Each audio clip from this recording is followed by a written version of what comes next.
지난 2일 하이브의 첫 걸그룹 르세라핌이 성황리 첫 무대를 마쳤다. 르세라핌은 하이브가 소스뮤직과 협업하여 선보이는 첫 번째 걸그룹으로 방시혁 하이브 이사회장이 총괄 프로듀서를 맡아 금수저 아이돌 등의 호칭을 얻으며 화제를 모았다. 르세라핌은 이날 오후 6시 서울 중구 장충체육관에서 미디어 쇼케이스를 개최했으며 대중들의 기대를 충족시키는 팀이 되겠다는 포부를 밝혔다. 리더 김채원은 많은 분들이 클래스가 다른 팀이라고 불러주셨다. 그에 걸맞는 팀이 되고 싶다 하였고, 같은 멤버 사쿠라는 올해는 열심히 활동해 연말에 많은 시상식 무대에 서고 르세라핌으로서 신인상도 받고 싶다라는 목표를 밝혔다. 다국적 걸그룹 르세라핌은 아이즈원 출신 김채원과 프로듀스 48조 신호윤진, 사쿠라 그리고 나카무라 카자, 김가람, 홍은채가 소속되어 있다. 하지만 성공적인 데뷔와는 달리 르세라핌은 여러가지 구설수에 휘말린 상태이다. 르세라핌의 데뷔 전 하이브 레이블즈 채널에 공개된 르세라핌 2022 페어리스 쇼 영상 중 이 중 김채원의 언더북 패션이 논란이 되었다. 김채원은 블랙 브라톱의 짧은 미니스커트를 입고 트위드 재킷을 매치했다.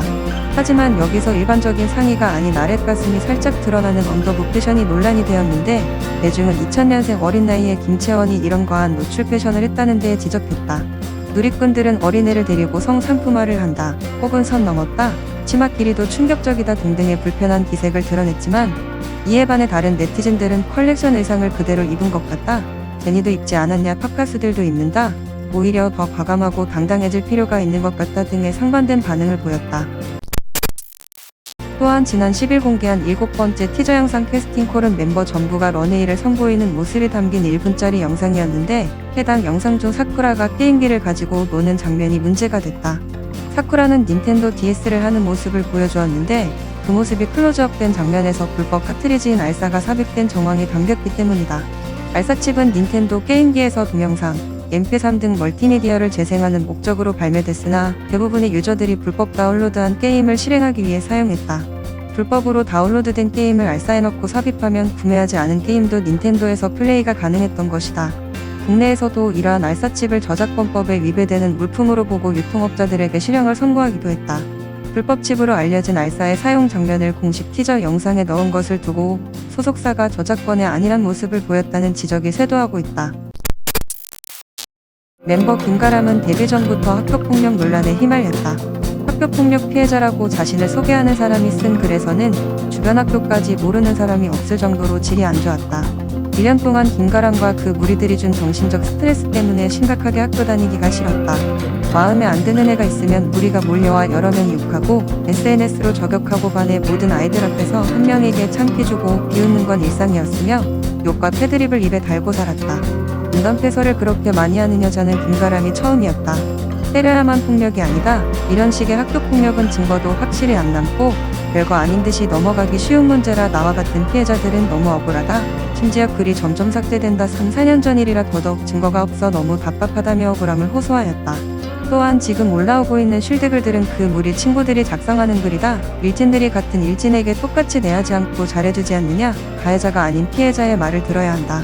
똑같은 짓 한 사람들끼리 서로 보호하는 건데 정말 보기 역겹고 트라우마가 남는다라며 피해자들의 목소리를 들어주길 바란다고 말했다. 이에 하이브는 6일 공식 입장을 내었고, 어제부터 일부 온라인 사이트를 통해 김가람에 대한 의혹이 제기되었고, 하이브는 이에 대한 내부 확인 절차를 진행했다라고 밝혔다. 하이브는 확인 결과 최근 제기된 의혹은 해당 멤버가 중학교 입학 후 초반에 친구들을 사귀던 시기에 발생한 문제들을 교묘히 편집하여 해당 멤버를 악의적으로 음해한 사안이며, 일각의 주장과는 달리 해당 멤버는 중학교 재학 시 악의적 소문과 사이버블링 등 학교 폭력 피해자였던 것이 제3자 진술을 통해 확인됐다라며 해당 멤버가 타 소속사 연습생이었다거나 당사의 내부 문건이 유출되었다는 등 전혀 사실이 아닌 내용들 역시 함께 유포된 것을 확인했다라고 전했다.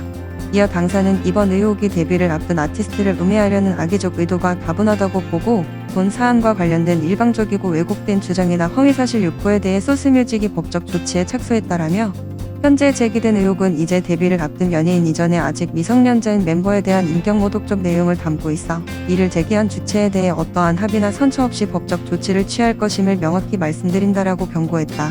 신속히 일이 마무리되어 만약 허위사실이라면 빠른 인식 개선이 필요하고, 김가람이 실제 학교폭력의 가해자라면 응당 올바른 조치가 취해져야 할 것으로 보인다.